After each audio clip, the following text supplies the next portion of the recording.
বাংলা চলচ্চিত্রের অমর নায়ক সালমান শাহর মৃত্যু নিয়ে প্রায় ৩ দশক ধরে চলা রহস্য আবারও নতুন মোড় নিয়েছে। মৃত্যুর ২৯ বছর পর অবশেষে তার মৃত্যুকে হত্যা হিসেবে দাবি করে মামলা দায়ের করা হয়েছে। রবিবার রাতের শেষ প্রহরে রাজধানীর রমনা থানায় এ মামলা দায়ের করেন সালমান শাহর মামা।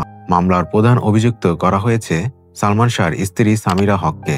এছাড়া আরও ১০ জনের নাম উল্লেখ করা হয়েছে, যাদের মধ্যে রয়েছেন ব্যবসায়ী আজিজ মোহাম্মদ ভাই, সালমানের শাশুড়ি লতিফা হক লুসি, চলচ্চিত্রের খলনায়ক ডন এবং আরও কয়েকজন পরিচিত ও অজ্ঞাত ব্যক্তির নামও অন্তর্ভুক্ত রয়েছে।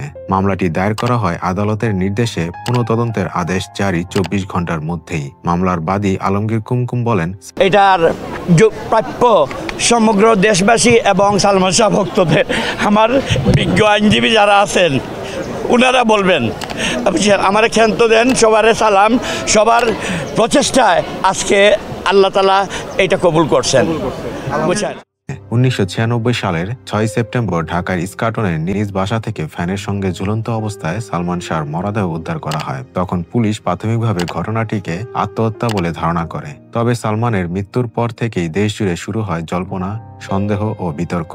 সালমান শাহর মৃত্যু নিয়ে বছরের পর বছর তদন্ত হয়েছে। প্রথমে রমনা থানার পুলিশ, পরে সিআইডি, শেষে police bureau of investigation PBI তদন্ত করে। ২০১৯ সালে পিবিআই তাদের চূড়ান্ত প্রতিবেদনে জানায় সালমান শাহ আত্মহত্যা করেছেন। তবে সালমানের মা নীলা চৌধুরী সেই প্রতিবেদন প্রত্যাখ্যান করেন। তিনি শুরু থেকে দাবি করে আসছেন, আমার ছেলেকে হত্যা করা হয়েছে, আত্মহত্যা নয়। নীলা চৌধুরী সেই দাবি অবশেষে আদালত পর্যন্ত গড়ায়। সম্প্রতি আদালত সালমান শাহর মৃত্যুর ঘটনায় পুনঃতদন্তের নির্দেশ দেয়। ঠিক তার পরদিনই মামা আলমগীর কুমকুম রমনা থানায় আনুষ্ঠানিকভাবে হত্যা মামলা দায়ের করেন। মামলায় উল্লেখ করা হয়েছে, সালমান শাহর মৃত্যুর পেছনে রয়েছে একটি সুপরিকল্পিত চক্র, যারা ব্যক্তিগত, পারিবারিক ও ব্যবসায়িক স্বার্থে তাকে হত্যার ষড়যন্ত্রে লিপ্ত ছিল। বাংলা সিনেমার ইতিহাসে সালমান শাহ ছিলেন এক অনন্য নায়ক। মাত্র ৩ বছরের ক্যারিয়ারে তিনি ২৭টি চলচ্চিত্রে অভিনয় করে দেশজুড়ে জনপ্রিয়তার শীর্ষে পৌঁছেছিলেন। কেয়ামত থেকে কেয়ামত, অনন্ত ভালোবাসা, প্রেম যুদ্ধ, বিক্ষোভ, দিন যাচ্ছে একদিন আসছে, আর প্রতিটি সিনেমাই তখনকার প্রজন্মের মনে অমলিন ছাপ ফেলেছিলেন।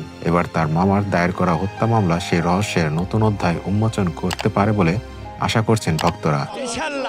ইনশাআল্লাহ আমরা প্রমাণ করে ছাড়বো যে এটা হত্যা না আত্মহত্যা।